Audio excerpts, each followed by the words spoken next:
Barbatus 1981 here. So I went ahead and took the nest out, and there wasn't many ants inside the old nest still. A few larvae, but I was able to suck it all up with my aspirator and put them all back in.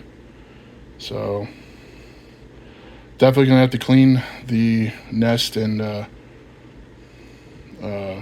nest badly before I consider moving my Pogonomyrmex occidentalis in it. And obviously, we still got to get them to either they are going to. I'm gonna reconnect this sometime today. Their old outworld to the new, and hopefully use as a dumping ground.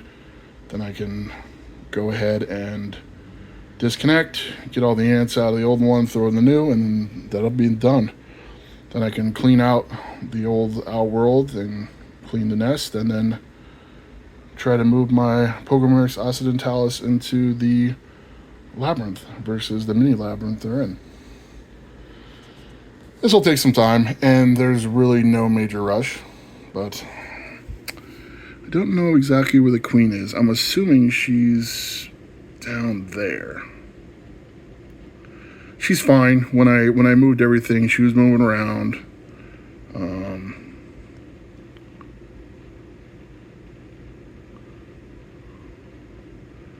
Yeah, I'm willing to bet she's right there, which is funny because the entrance is not far. They've already started to pick which chambers, at least temporarily, where they want to put their eggs, larvae, and pupae.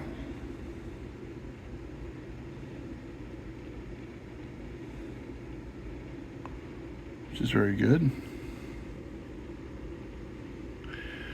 I will feel 100% good about the move when the queen goes into the nest, which I imagine when they calm down. Obviously, you can tell they're quite agitated. They calm down quite a bit after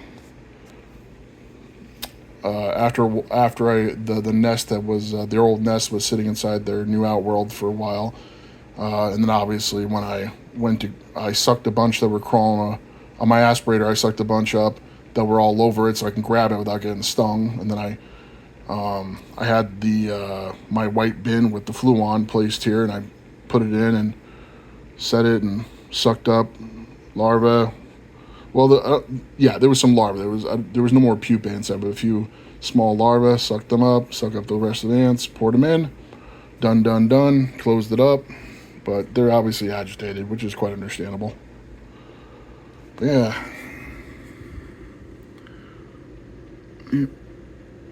She's got to be down there. It's funny because the workers are pulling on each other. It's like they're trying to coax each other into going into the nest. But some are more hesitant. It makes sense if the queen, after she has like an alarm, like, oh my God, because she obviously was alarmed when I opened up the nest. And then when I came back, she had kind of was hanging out right in this area down here because she was calmed down. She was, oh, okay, the threat's over with. Whew, let my workers establish, whatever, and then, when I'm ready, I'll move. And then once I disturbed it once again, she went, just like any other ant, she was crawling around here, crawling back there, crawling around there. And now that I've closed the lid and taken everything out, and seems like she's kind of hanging out right down there on the other side of that ledge. And she probably won't move until things calm down. Because right now I'm just guessing, but I'd imagine at this specific moment she feels safe where she's at. So, and while the rest of her colonies in this commotion, that's what I would do. If I was unless someone was specifically leading me to a safe place or anything like that, if I knew I was kind of immediately safe with, people guarding me and everyone running around on high alert, I'd wait too. So,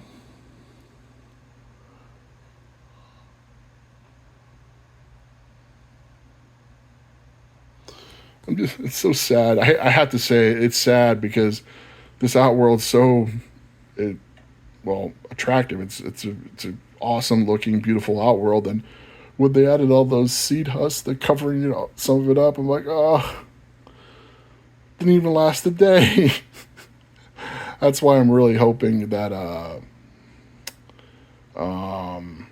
they'll when I reconnect their old Outworld that they'll move all that, and I'm pretty confident they will because they did it in the previous move, and it makes sense. But you never know.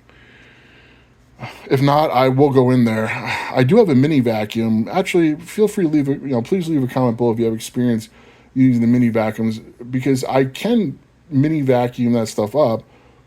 And if I catch some ants in it, it's not like they get like, grinded up or anything like that. They just end up in like in a plastic, thing. But I just don't know how people would, suck a bunch. Obviously, being careful and try to suck up as few as ants as possible. But how they suck it up and then sort through all the crap to get to the ants. I mean, I don't know.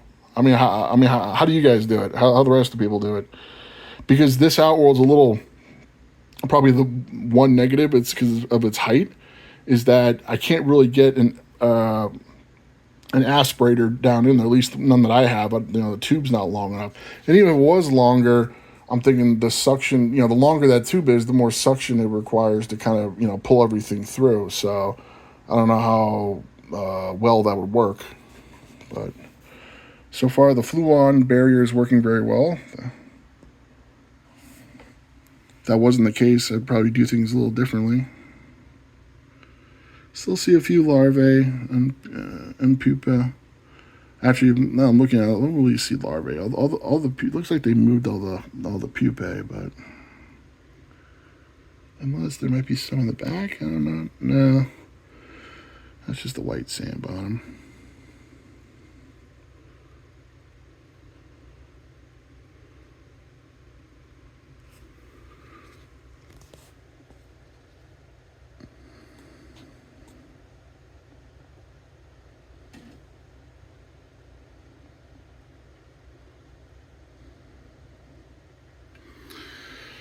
I'm looking forward to getting my Pogonomyrmex maricopa because even though at the start they're going to go into another Tar Heel Ants mini hearth, for those that you don't know, or go back and watch some of my previous videos, I think from last year, I bought what is considered a mini labyrinth. I think it's only because the actual size of the nest, but it's a similar large outworld like this. It's actually a cube, and I think it's actually a little taller, a little wider. Like I said, you can go look back at some of my previous unboxing videos, you'll find it. And I plan on using that eventually for the Maricopa. And I'm really looking forward to having the bright red colors the Maricopa have with the contrast of the white sand and the material that the nest is made out of in the outworld. It should really just pop. I'm really looking forward to that. Although it'll be some time. Still waiting for Mac to get the permits for those. And, I still got to grow the colony up to appropriate size to put them in the mini labyrinth. But let's see. Just constantly. Let's see. Did she move and I missed it? Take a look in here. One thing nice about the Pogonomyrmex queen is that, or at least the Pogonomyrmex barbatus queen, she's actually pretty easy to spot. My occidentalis, she's very difficult to spot. Even though she's about the size of a Barbados worker, she just keeps herself a little more hidden. Plus, oh God, how they trash the glass. It's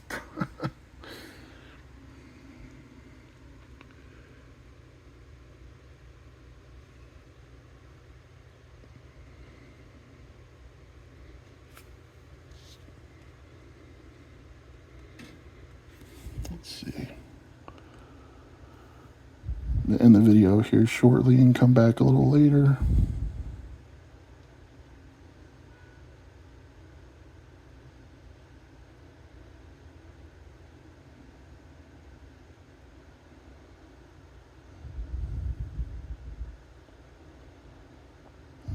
Not seeing the queen in the nest as of yet. Still think she's over there in that, behind that ledge. Let me see if I can get behind it a bit. Yeah, I moved the those drawers so I can get underneath to that, under the tank heater. No, she's not there. Okay. Wonder where she went. She's not in the tube.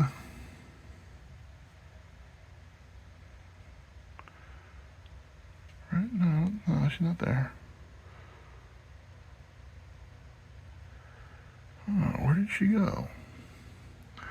Like I said, I just checked the tube. She's not in any there. She's not there. Watch, people are probably watching this going, she's right there. Like, passed it, like, her a bunch of times. She might be in that cluster of ants and on that other ledge right there and underneath it.